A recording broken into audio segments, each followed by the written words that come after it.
Hello ನಮಸ್ತೆ ಎಲ್ಲರಿಗೂ Lakshmi LOX and tips ಚಾನಲ್ಗೆ ಸ್ವಾಗತ. ಈ ಪೂಜಕರ ಸಾಮಾನುಗಳ ತೊಳಿಬೇಕಂತ ಟೆನ್ಷನ್ ಮಾಡ್ಕೊಳೋ ಅವಶ್ಯಕತೆನೇ ಇಲ್ಲ. ಒಂದೆರಡು ಲಿಕ್ವಿಡಿಂದ ಯಾವ ರೀತಿ ಫಳ ಹೊಳೆಯುವಾಗ ತೊಳೆಯೋದಂತ ಹೇಳ್ಬಿಟ್ಟು ನೋಡ್ಕೊಂಬನ್ನಿ. ವಿಡಿಯೋ ಕೊನೆ ತನಕ ನೋಡಿದ್ರಲ್ಲ ಎಷ್ಟು ಫಳ ಹೊಳಿತವೆ ಪೂಜೆ ಸಾಮಾನುಗಳು ಅಂತ ಹೇಳ್ಬಿಟ್ಟು. ನೋಡಿ, ಈ ರೀತಿ ನಮ್ಮ ಪೂಜೆ ಸಾಮಾನುಗಳು ಗಲೀಜಾಗಿದೆ. ಈಗ ಈ ರೀತಿ ಪೂಜೆ ಸಾಮಾನುಗಳನ್ನ ನಾವು ತೊಳೆಯೋದು ಹೇಗೆ ಅಂತೇಳ್ಬಿಟ್ಟು ಒಂದು ಲಿಕ್ವಿಡ್ನ ರೆಡಿ ಮಾಡ್ತಾಯಿದ್ದೀವಿ. ವಿಡಿಯೋ ಕೊನೆ ತನಕ ನೋಡಿ. ಹಾಗೆ ನಮ್ಮ ಚಾನಲ್ ಇಷ್ಟ ಆದರೆ ಸಬ್ಸ್ಕ್ರೈಬ್ ಮಾಡ್ಕೊಂಡು ಸಪೋರ್ಟ್ ಮಾಡಿ. ನೋಡಿ, ಇಲ್ಲಿ ನಾವು ಒಂದು ಪುಟ್ಟಿಯಲ್ಲಿ ನೀರು ತೊಗೊಳ್ತಾ ಇದ್ದೀವಿ. ಯಾವ ನೀರಾದರೂ ಪರವಾಗಿಲ್ಲ, ಒಟ್ಟು ನೀರು ಒಂದು ಪಾತ್ರೆಗೆ ಹಾಕೋಬಿಟ್ಟು ಒಳ್ಳೆ ನೀರು ಅಥವಾ ಬೋರ್ ನೀರು ನಿಮ್ಮೂರಲ್ಲಿ ಯಾವ್ದು ಸಿಗುತ್ತೆ ಅದು ನೋಡಿ. ನಾವು ಲೆಮನ್ ಸಾಲ್ಟ್ ಅಂತ ಸಿಗುತ್ತೆ, ನಿಂಬುಪ್ಪು ಅಂತೇಳ್ಬಿಟ್ಟು ಅಂಗಡಿಯಲ್ಲಿ ಕೇಳಿದ್ರೆ ಕೊಡ್ತಾರೆ, ಅಂಗಡಿಗಳಲ್ಲಿ ಸಿಗುತ್ತೆ.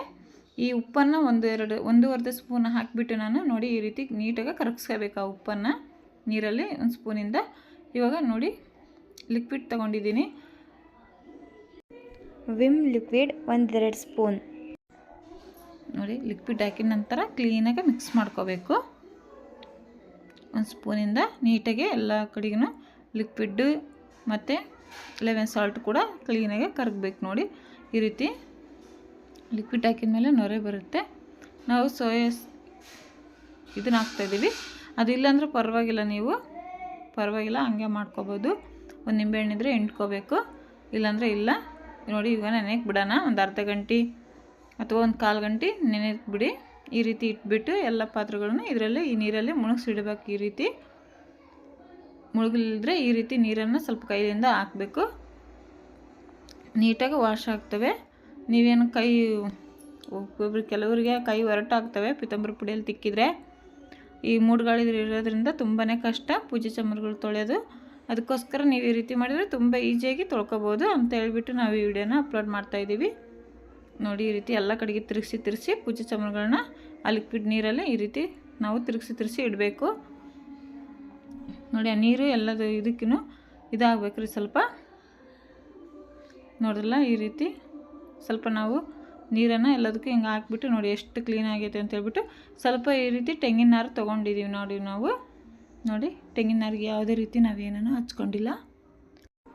ನೋಡಿ ಸೋಪ್ ಆಗಿರ್ಬೋದು ಒಂದೇನೋ ನಾವು ತೊಗೊಂಡಿಲ್ಲ, ಬರೀ ಆ ನೀರಲ್ಲಿ ಈ ರೀತಿ ಎತ್ಕೊಂಡ್ಬಿಟ್ಟು ನಾವು ಗುಂಜಿಂದ ಸ್ವಲ್ಪ ಹಿಂಗೆ ಅಂದ್ಕೊಂಡ್ರೆ ಸಾಕು ಎಷ್ಟು ಫಳ ಹೊಳಿತವೆ ಪಾತ್ರೆಗಳು ಅಂತ ನೀವು ಹೇಳಿ. ಸ್ವಲ್ಪ ಕಲೆ ಇರೋ ಜಾಗದಲ್ಲಿ ಈ ರೀತಿ ಸ್ವಲ್ಪ ಉಜ್ಕೋಬೇಕಷ್ಟೇ. ನೀವು ಬರೀ ಕೈಯಿಂದ ಕೂಡ ಉಜ್ಕೋಬೋದು, ಪರವಾಗಿಲ್ಲ. ನಾವು ಸ್ವಲ್ಪ ತೆಂಗಿನ ನಾರು ತೊಗೊಂಡಿದ್ದೀವಿ. ನೋಡಿ ಇಷ್ಟೇ, ಎಷ್ಟು ಈಜಿಯಾಗಿ ಸಿಂಪಲಾಗಿ ತೊಳ್ಕೊಬೋದು. ನೋಡಿದ್ರಲ್ಲ,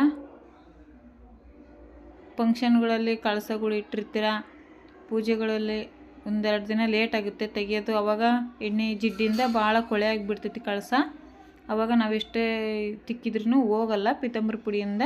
ಈ ರೀತಿ ಲಿಕ್ವಿಡ್ ನೀರಲ್ಲಿ ನೆನೆ ಇಟ್ಟರೆ ಕಳಸ ಕೂಡ ಕ್ಲೀನಾಗಿ ವಾಶ್ ಆಗುತ್ತೆ. ಹಬ್ಬ ಹುಣಿಗಳಲ್ಲಿ ಅಂತೂ ಪೂಜೆ ಸಾಮಾನುಗಳು ತೊಳೆಯೋದೇ ಒಂದು ದೊಡ್ಡ ಕೆಲಸ ಆಗಿರುತ್ತೆ. ಅದಕ್ಕೋಸ್ಕರ ಎಷ್ಟು ಕಷ್ಟ ಪಡ್ತೀರಿ ಹೆಣ್ಮಕ್ಳು ಅಂತ ನಮಗೂ ಗೊತ್ತು. ನೋಡ್ತಿದ್ದೀರಲ್ಲ, ಈಸಿಯಾಗಿರೋಂಥ ಮೆಥಡ್ ಇದು. ನೀವು ವಿಡಿಯೋ ಕೊನೆ ತನಕ ನೋಡಿದರೆ ಒಂದು ಲೈಕ್ ಕೊಡೋದನ್ನು ಮರಿಬೇಡಿ. ನೋಡಿ ಇಷ್ಟು ಈಸಿಯಾಗಿ ನಾವು ತೊಳ್ಕೊತಿದ್ದೀವಿ. ನೆಕ್ಸ್ಟ್ ಈ ನೀರು ತೆಗೆದು ಒಳ್ಳೆ ನೀರಲ್ಲಿ ಕೂಡ ತೊಳಿತಿದ್ದೀವಿ. ನೋಡಿ ಎಷ್ಟು ಕೊಳೆ ಬಿಟ್ಕೊಂಡೈತೆ ಅಂತ ಹೇಳ್ಬಿಟ್ಟು.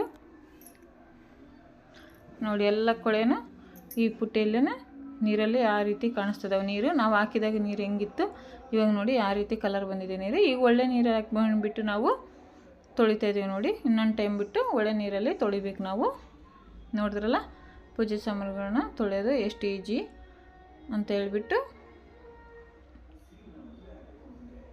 ಲೆಮನ್ ಸಾಲ್ಟ್ ತಂದು ಇಟ್ಕೊಂಡ್ರೆ ನಿಮಗೆ ಯಾವುದೇ ರೀತಿ ಕಷ್ಟನೇ ಇರೋಲ್ಲ, ಬೇಗನೆ ತೊಳ್ಕೊಬೋದು. ಲಿಕ್ವಿಡ್ ಕೂಡ ಅಷ್ಟೇ ಒಂದು 10-15 ರೂಪಾಯಿಗೆಲ್ಲ ಸಿಗುತ್ತೆ. ವಿಡಿಯೋ ಇಷ್ಟ ಆದರೆ ಸಬ್ಸ್ಕ್ರೈಬ್ ಮಾಡ್ಕೊಂಡು ಸಪೋರ್ಟ್ ಮಾಡಿ. ಹಾಗೆ ವಿಡಿಯೋ ಕೊನೆ ತನಕ ನೋಡೋದಕ್ಕಾಗಿ ಎಲ್ಲರಿಗೂ ಧನ್ಯವಾದಗಳು ತಿಳಿಸ್ತಾ ಇಲ್ಲಿಗೆ ವಿಡಿಯೋನ